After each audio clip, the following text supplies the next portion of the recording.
Good morning everyone. आज का जो हमारा टॉपिक है फाइनेंस यूनिवर्स में, वो आज का टॉपिक क्या है? वो टॉपिक ये है कि हम फ्यूचर वैल्यू, किसी भी इन्वेस्टमेंट का फ्यूचर वैल्यू कैसे कैलकुलेट किया जाता है, वो हम सीखेंगे। इस वीडियो में, तो आप ध्यान से देखिएगा।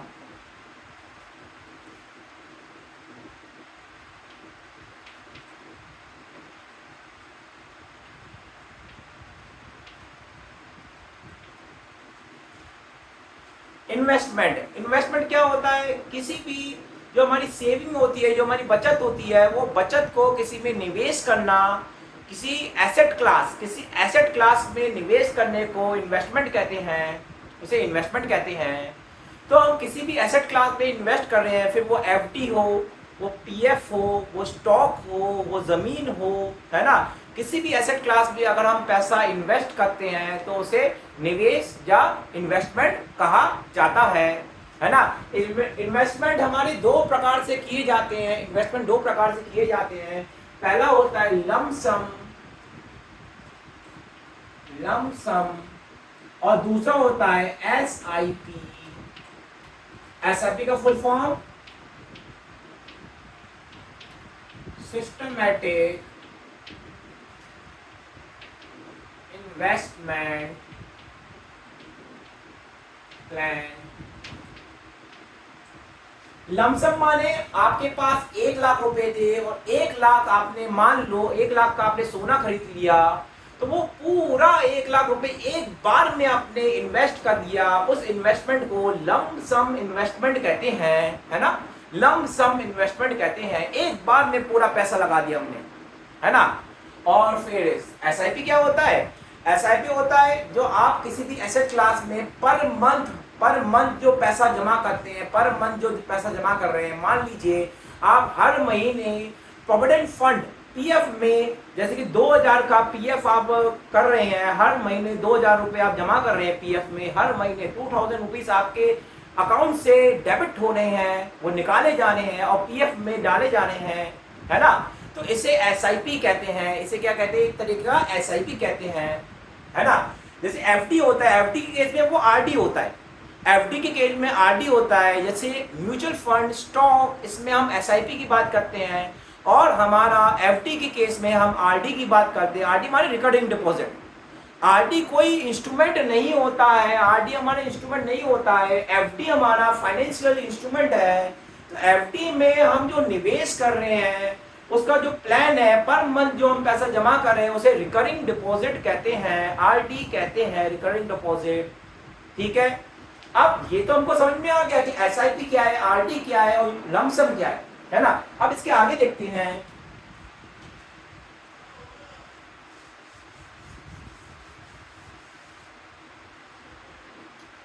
देखिए, पहले हम बात करेंगे लमसम। लमसम का वैल्यू कैलकुलेट किस प्रकार से किया जाता है?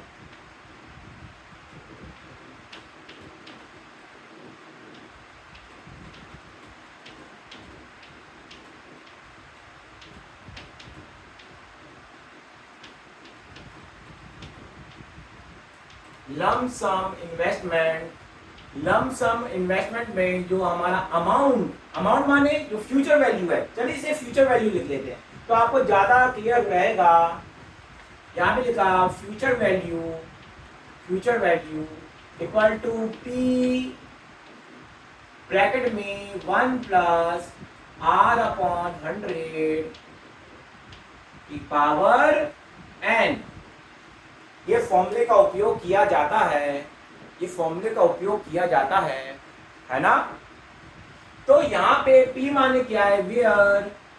Where P is principal,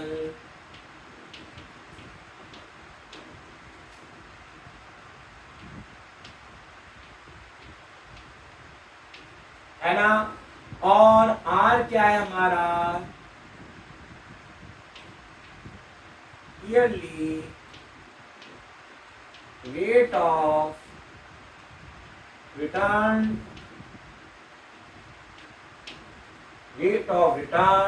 in percentage.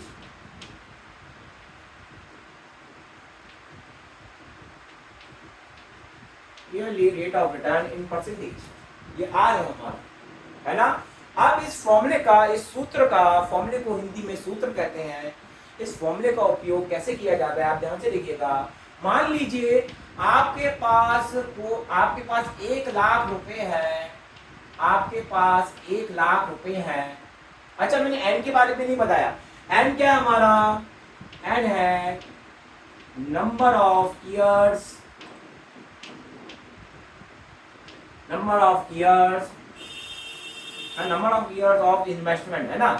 Investment करने के लिए कितने समय तक हमने उस पैसे को इन्वेस्ट रखा, वो एन की वैल्यू होती है। मान लीजिए आपके पास 1 लाख रुपए है, आपके पास 1 लाख रुपए है, आपने इस पैसे को किसी एफडी में लगाया। एफडी का जो रिटर्न होता है, एफडी का रिटर्न है 6.6%, 6.6%।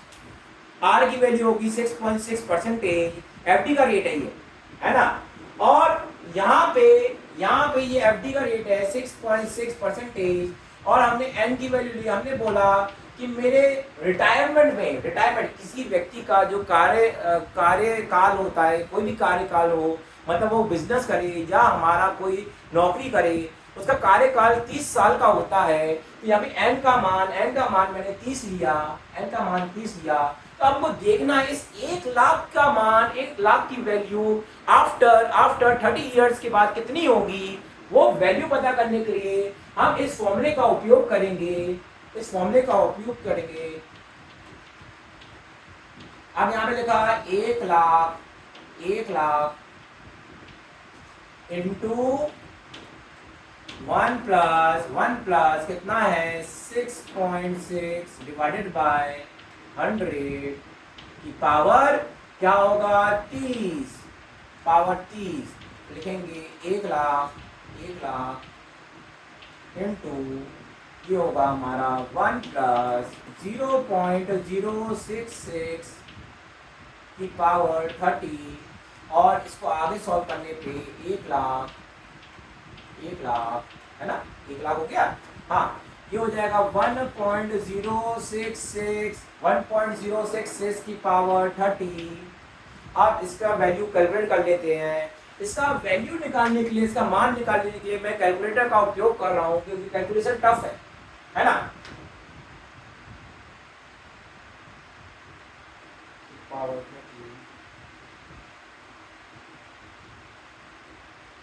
तो इसकी वैल्यू आ रही है, मैं रुपीस में लिखता हूँ, रुपीस 6,80,324.54।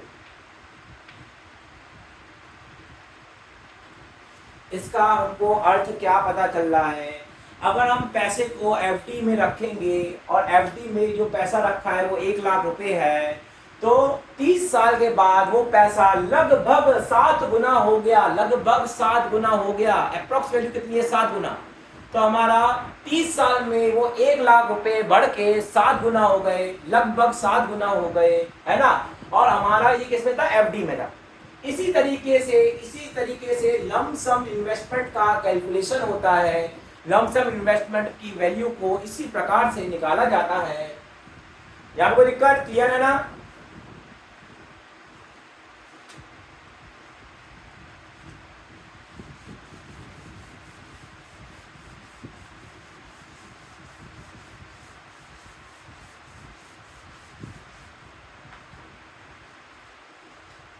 अगला देखिए, फॉर एसआईपी और आरडी किसके लिए, एफडी के लिए। एसआईपी किसके लिए, म्यूचुअल फंड या स्टॉक के लिए, है ना। अब ध्यान से देखिए, फॉर एसआईपी एंड आरडी। अब इस केस में अमाउंट का, जब फ्यूचर वैल्यू का फॉर्मूला क्या होता है, ध्यान से देखिएगा। Future value equal to t into 1 plus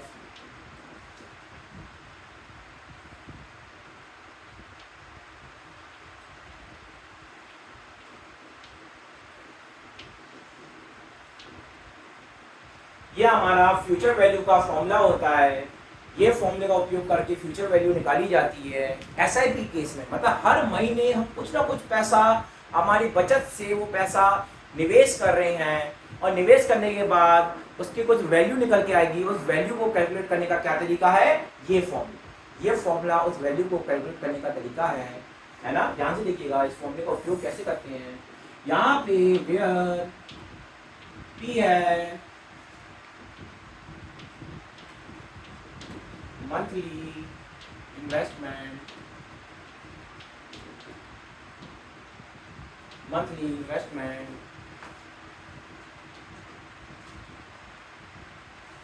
यहाँ पे पी हमारा मंथली इन्वेस्टमेंट है, पर मंथ हमारा इन्वेस्टमेंट क्या है, और आर की वैल्यू बराबर होगी कैपिटल आर डिवाइडेड बाय 1200, है ना। कैपिटल आर क्या है, कैपिटल आर है हमारा, कैपिटल आर है रेट ईयरली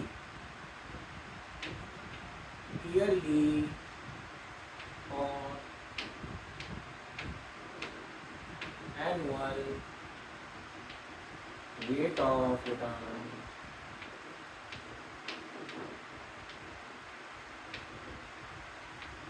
ईयरली और एनुअल रेट ऑफ रिटर्न, ये हमारा कैपिटल आर का मान है। कैपिटल आर इसके बराबर होगा। स्मॉल एन क्या है, स्मॉल एन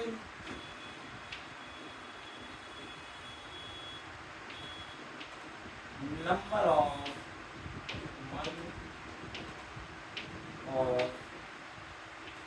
इन्वेस्टमेंट,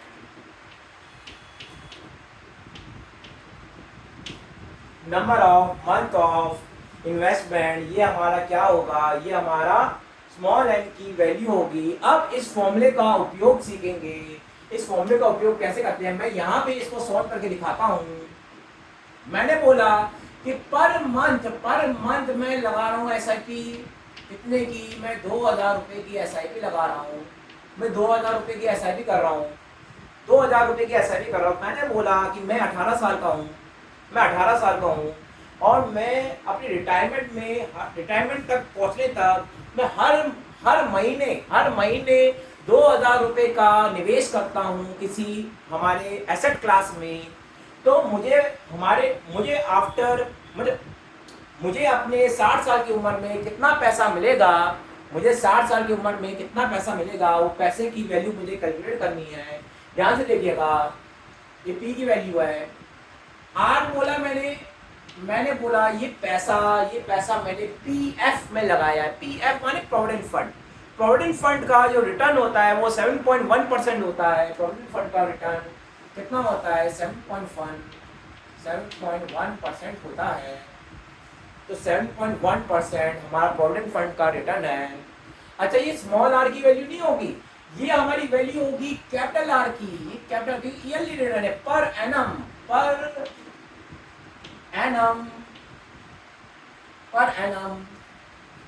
ये हमारा ईयरली रिटर्न है। कैपिटल आर की वैल्यू पर एनम है। अब यहां से सबसे पहले हम स्मॉल आर की वैल्यू निकालेंगे। स्मॉल आर बराबर होगा किसके, 7.1 डिवाइडेड बाय 1200 तो फॉर्मूला हमारा यही कहता है। इसको 1200 से डिवाइड करेंगे। अब यहाँ पे हम कैलकुलेशन कर लेते हैं।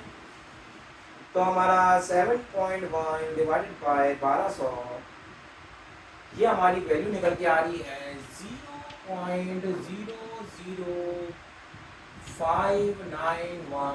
ये हमारा स्मॉल आर की वैल्यू है, ये हमारी स्मॉल आर की वैल्यू है। अब इस वैल्यू को इस फॉर्मूले में रखेंगे, इस फॉर्मूले में रखा जाएगा। Future value equal to P की वैल्यू कितनी, पी की वैल्यू 2000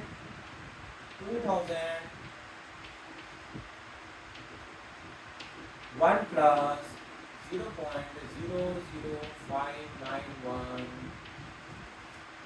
है ना। एन की वैल्यू कितनी, नंबर ऑफ मंथ, हमने बोला 18 साल में हमने स्टार्ट किया था, 60 साल में इस पैसे को निकालेंगे। तो हमने बोला 60 साल में निकालेंगे तो 60 माइनस 18 कितने साल हो गए, ये हो गए हमारे 2 इधर आया, ये 5 ये 42 ईयर्स, है ना। 42 ईयर्स हो गए। अब 42 ईयर है, मगर एन हमारा होता है नंबर ऑफ मंथ्स, है ना।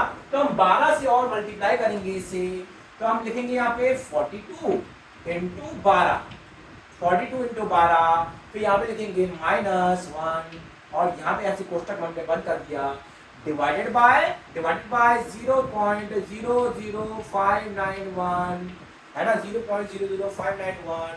अब इसका मान कितना आ जाएगा, इसका मान आ जाएगा 1 प्लस 0.000591 ये हमारी ये, और इसकी पावर हमको रखनी है कितनी, 42 इंटू 12 -1 18 हो गया, डिवाइडेड बाय 0.00591 है ना, और ये हमने 2000 से और मल्टीप्लाई कर दिया, तो इसकी वैल्यू आ रही है हमारी। तो रिटायरमेंट में मुझे जो पैसा मिलेगा है ना पीएफ के थ्रू, वो कितना मिलेगा, वो मिलेगा 62,57,000, इतना पैसा मुझे मिल जाएगा है ना। तो आफ्टर 42 ईयर्स मुझे रिटायरमेंट में, मतलब मेरी 60 साल की उम्र में मुझे मिलेगा 62,57,000। मैं आपको इसको एक कैलकुलेटर से भी सॉल्व करके दिखा देता हूँ, कई फाइनेंशियल कैलकुलेटर हमारे मार्केट में अवेलेबल हैं। क्योंकि एक सेकंड में इसको आपको मैं करके दिखाता हूँ।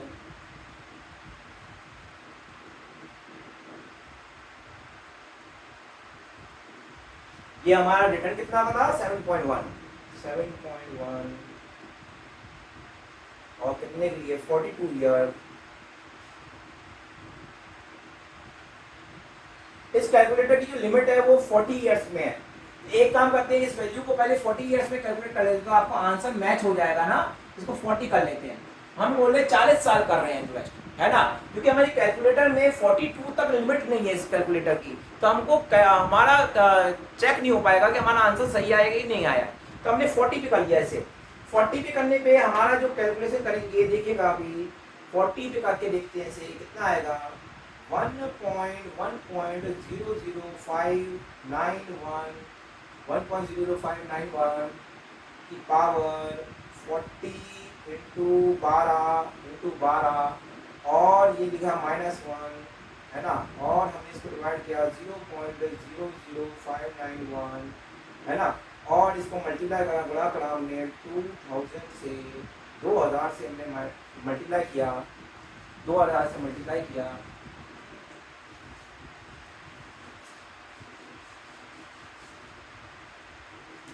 से इसको मल्टीप्लाई किया, तो ये जो वैल्यू निकल के आ रही है, उसकी वैल्यू कितनी आ रही है हमारी, ये हमारी आ रही है रुपीस हमारी आ रही है 53,87,240, इतना हमारा पैसा आ रहा है। मतलब 53 लाख हमको मिलेंगे 40 साल के बाद। 40 साल के बाद अगर 2000 की SIP चलाते हैं तो 40 साल के बाद हमको जो वैल्यू मिलेगी वो 53,87,240 रुपीज़ मिलेगा। अब मैं इसको कैलकुलेटर से भी आपको करके दिखाता हूँ।